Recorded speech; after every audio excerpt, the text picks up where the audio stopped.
The Liberty ships, an essential part of FDR's arsenal of democracy. These massive vessels carried nearly 2/3 of the supplies and servicemen leaving U.S. shores during World War II. Many say Liberty ships won the war. They were the behemoths behind the war effort.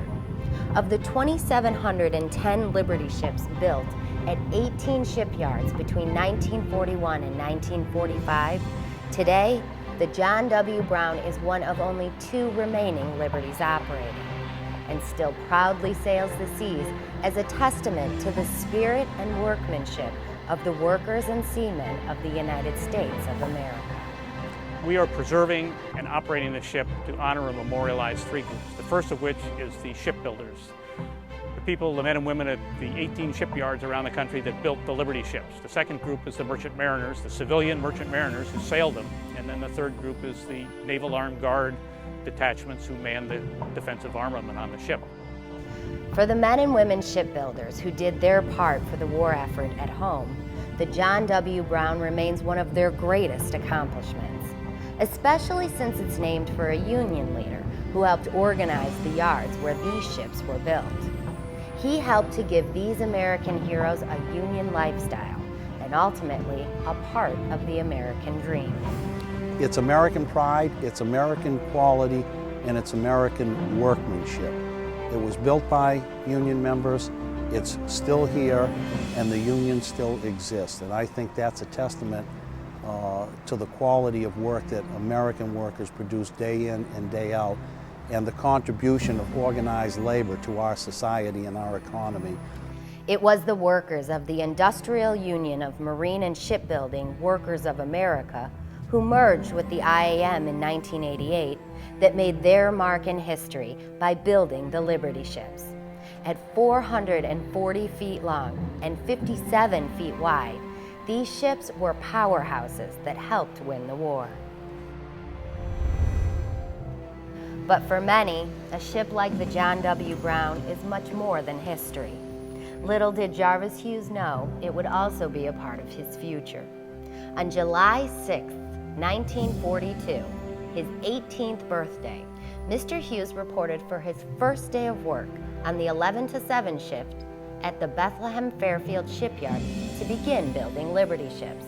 He was an erector, making 90 cents an hour. They wouldn't take me into service because of my ears.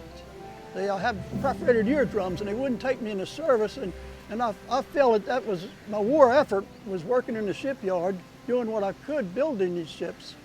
Today, at 84 years old, more than 60 years later, Jarvis Hughes is back where he started. He is one of many who volunteer on the John W. Brown to make sure this vessel continues to honor those who helped fight the war. He remembers his time in the shipyard like it was yesterday.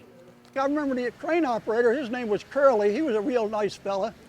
Today, his time is spent in the electric shop. Whether it's changing a light bulb or rewiring a fan, Jarvis Hughes still enjoys the work immensely. This is the biggest toy I ever had. And although he didn't realize it at the time, he now knows how important the work of the men and women back home really was to the war, how their work made a difference. One morning, we was on the after end of the ship, and here come a tanker with a hole big enough for a freight train to go through it. And you realize that its torpedo had hit it, and they were taking it up to the Maryland dry dock to work on it. And the war really came home to you when you saw something like that. It is the dedication of men like Jarvis Hughes, both in the past and the present, that keep the John W. Brown on the water. The work ethic is incredible, and it spoils you. These volunteers work so hard. If you have to bring contract labor on, or if you bring contract labor into your house, you don't see anywhere near the same work ethic these days. So we're very, very pleased, very, very proud and impressed with the amount of work that these people accomplish. Nothing seems to be too difficult. Every Wednesday and Sunday, volunteers ranging from teenagers to senior citizens come from 5 surrounding states to work on the John W. Brown. For some, it's even become a family affair, like for Catherine and her dad. This is part of learning seamanship and being part of the deck crew. They are paid nothing for their hard work, but you won't hear any complaints. It's the thrill of being part of something bigger than themselves that keeps them coming back for more. Like so many, Jarvis signed up to volunteer the day the ship came home to Baltimore in 1988. When I first came aboard, I almost cried. The emotions just welled up in me to realize that here was an old Liberty ship still in operation. And a few years later, when the John W. Brown sailed to New York, another of Jarvis's dreams came true. It was his first time sailing on the ships he helped bring to life. The first time we went to New York, we was coming into the harbor and the sun was just coming up and hitting the Statue of Liberty. And it was fantastic. You just couldn't realize, what it was to be there and see the Statue of Liberty, realizing that that's what the immigrants saw when they came over, and you know just how they felt. Mike Schneider, chairman of the Project Liberty Ship, the nonprofit organization dedicated to preserving this piece of American history, understands why so many want to be a part of this. As a retired Navy captain, he knows that once you come ashore, the sea always beckons you back. He says it's the same for the more than 1 million shipbuilders who made sure these ships were built to last. I think everybody is very, very proud of what we've been able to do in the restoration of the ship over the last 20 years.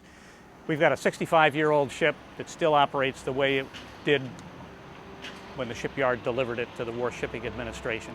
It's that family, it's that feeling of camaraderie and mutual respect which just keeps people coming back. Certainly it's not the pay. That feeling of family is what organized labor is all about. And the IAM realizes the importance of preserving a ship that stands as a monument to the hard work of the men and women who built her.